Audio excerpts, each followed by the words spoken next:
संस्कृतीला किंमत आहे, कारण तिच्या डोक्यावर पदर,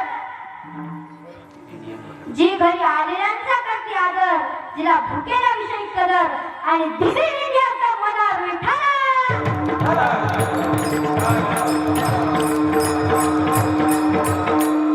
काय काय आता पदर घेत्या डोक्यावर.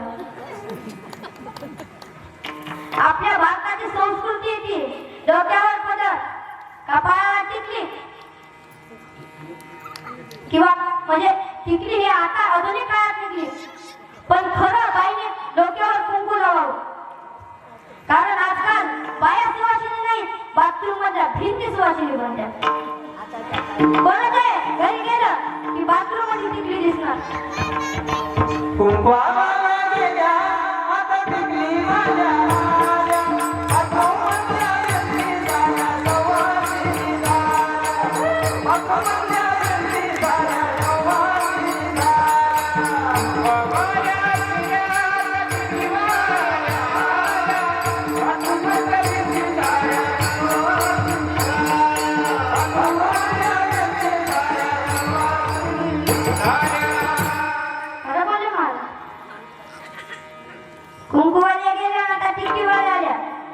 पण बाथरूम मधल्या भिंती साऱ्या सुवासिनी झाल्या. आपल्या भारताची संस्कृती येते कपाळाला कुंकू असलं पाहिजे, बंधू भावांच्या कपाळाला बुक्का किंवा अष्टगंधाचा टिकला असला पाहिजे. यात इथं 100 जण बसलेले, फक्त त्यात 20 जणांच्या कपाळावर बुक्का आहे, हे मी इथून सांगतो. मी काय मोजलं नाही.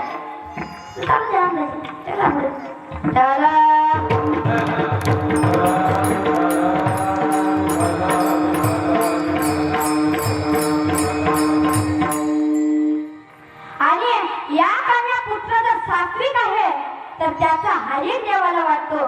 महाराज सांगतात कोणी कन्या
गीता भागवत इत्यादी पुष्कळ ग्रंथ श्रवण करा.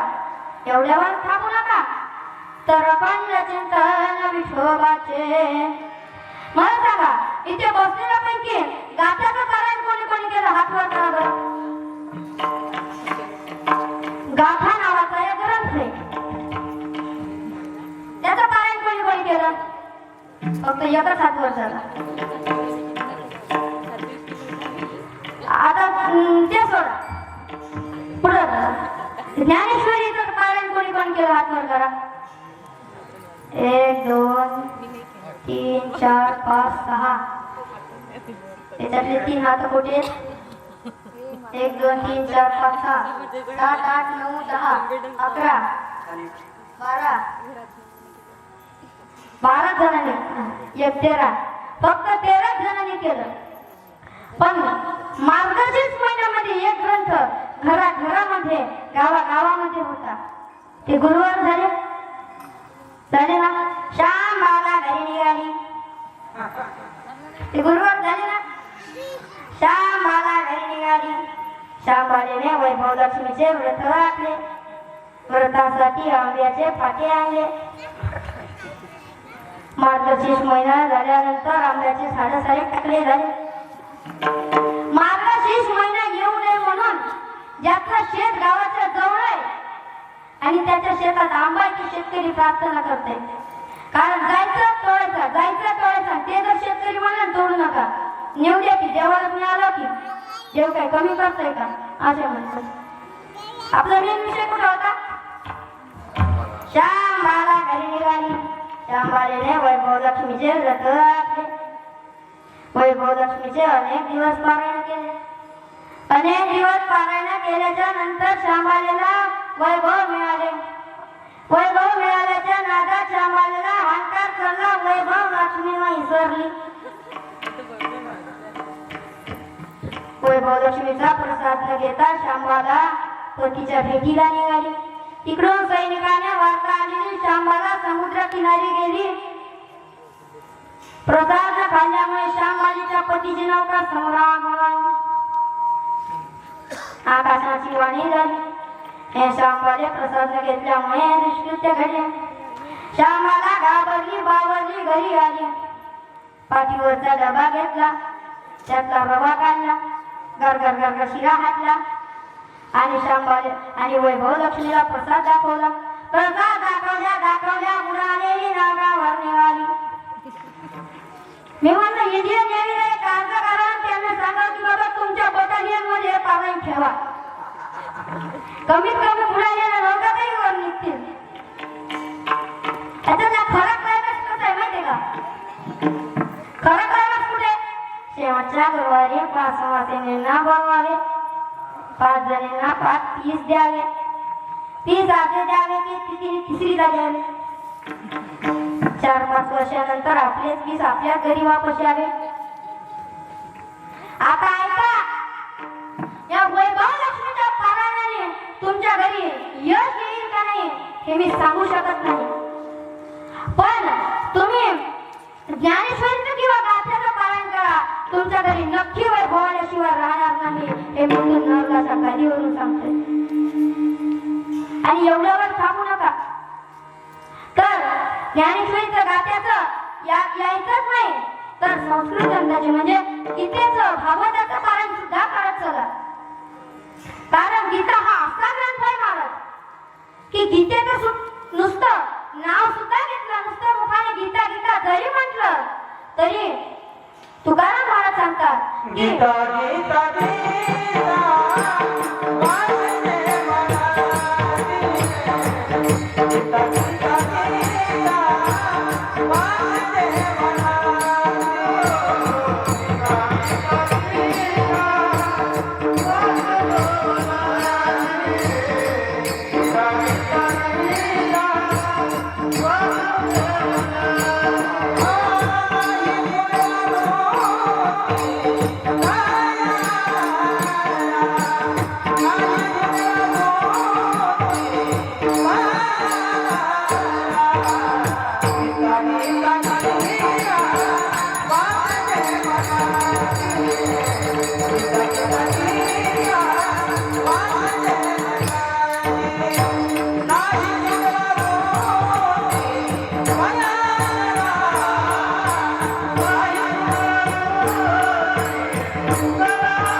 नाही पुनरावृत्ती तया नराय. त्या माणसाला पुनरावृत्ती म्हणजे पुनरपी जन्म पुनरपी मरण या संसारातील जाळ्यातून तो मुक्त होतो. कशाने? तर फक्त गीता गीता म्हटल्याने. आणि म्हणून तुम्ही गीता गीता म्हणा, पण त्याच्यासोबत गीताचं पारायण चला. त्यासोबत भागवताचं सुद्धा पारायण करत चला. कारण परीक्षिती राजा काकाच्या महाराज जाऊन बसला होता, परंतु त्याला मोक्ष प्राप्ती झाली ती फक्त भागवतामुळे. हा भागवत असा ग्रंथ आहे की त्याचा जो पारायण करल त्याला परीक्षिती राजाला फक्त 7 दिवसात मोक्ष मिळाला. तुम्हा आम्हाला तर किती वर्ष आहेत माय बाप. आणि आता श्रवण करत चला. आता श्रवण कोणी कोणी केलं? कयाधू मातेने सुद्धा गर्भवती असताना श्रवण केलं, म्हणून तर त्यांच्या पोटी भक्त प्रल्हादासारखा मुलगा जन्माला आला. जिजामातेने सुद्धा श्रवण केलं, त्यामुळे त्यांच्या पोटी शूर शोभासारखा मुलगा जन्माला आला. आणि खटवांगराने सुद्धा फक्त 1 तास उरला होता, 1 तासात त्याला मोक्ष मिळाला. 1 तास उरला खटवांगरायासी भाग्य दशा त्याची प्राप्त झाली. म्हणून आता श्रवण करत चला. म्हणून तुकोबारायण म्हणतात गीता भागवत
भागवत करीती श्रवण अखंड चिंतन विठोबाचे. आणि तुकाराम महाराज म्हणतात की मला त्यांची सेवा करायची, कारण तुकोबाराम म्हणतात की जन्म सुद्धा मी याच्याकरता घेईन ती तुझी चरण सेवा झाला वया. आणि तुकोबाराम म्हणतात की मी या ठिकाणी सेवा करणार आहे, आणि ती सेवा केल्यानंतर माझ्या आनंदाला माझ्या देवाला पारावार करणार नाही. तेच अभंगाला शेवट. तुला म्हणे मान कळवण्याची सेवा,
इतका वेळ झाला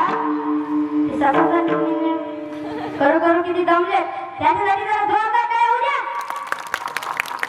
तो जरा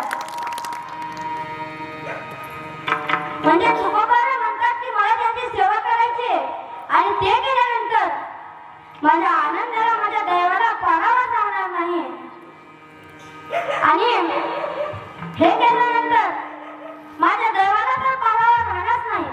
मग कोणाची सेवा करायची तर त्या साधू संतांची सेवा करायची.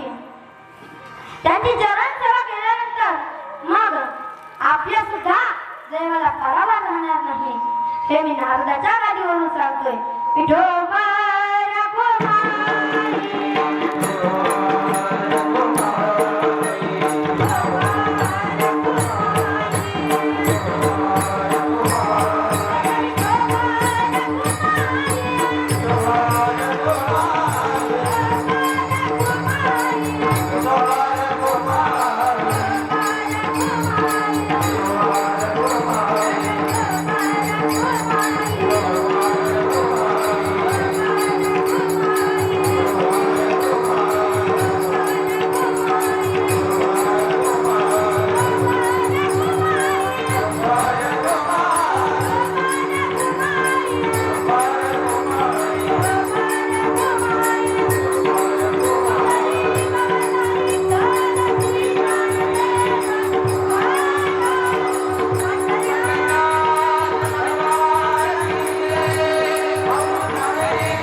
तर आता आपण सावध झालं पाहिजे. जे हो असं हो. आतापर्यंत कदाचित आपण गाफील राहिलो असो, पण आता नाही. तुम्ही धर्म विचारून गोळ्या घालता ना, आता आम्ही स्वस्त बसणार नाही.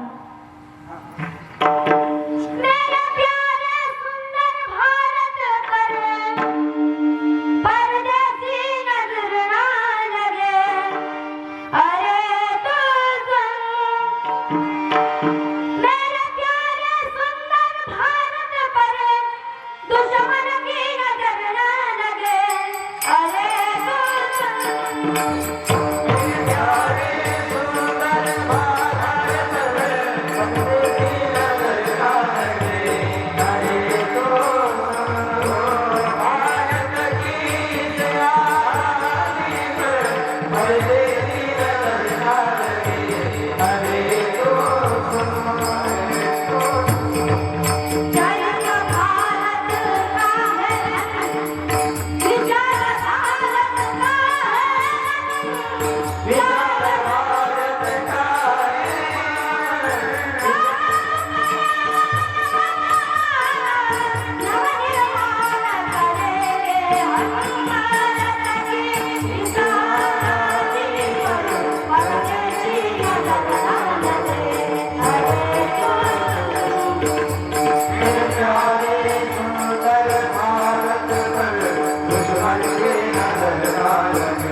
राष्ट्रसंत चीनच्या सीमेवर गेले आणि तेथे म्हणले, झाड घडवून शस्त्र बनेगे, भक्त बनेगी सेना, सेना भक्त बनेगी सेना, पत्थर सारे बोम बनेगे, नाम लगेगी किनारे.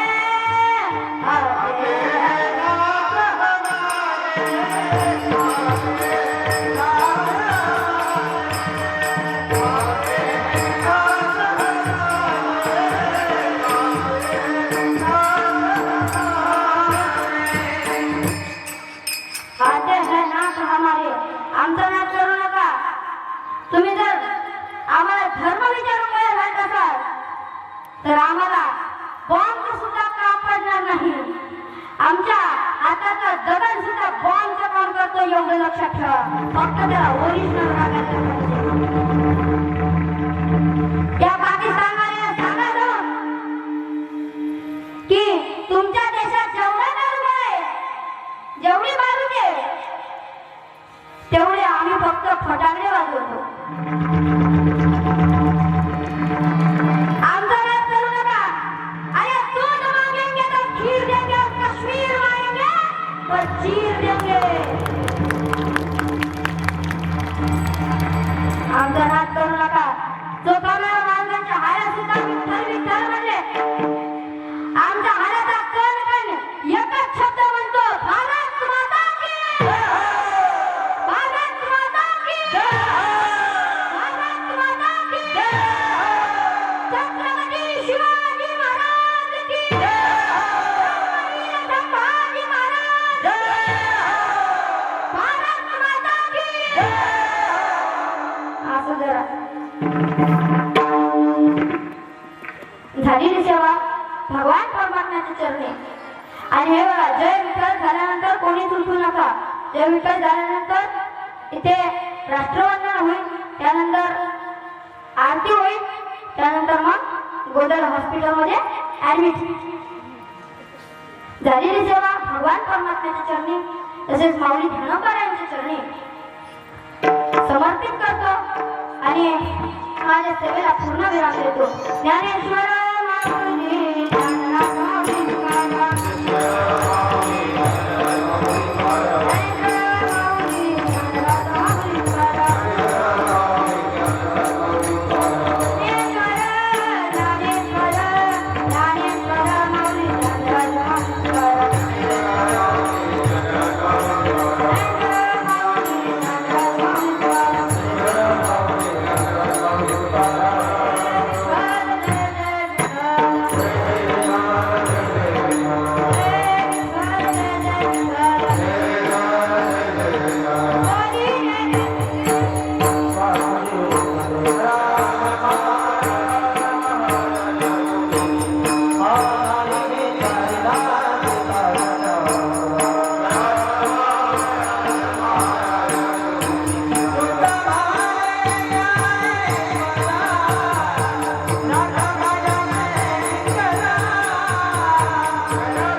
नाट्य पहिली राष्ट्रवादी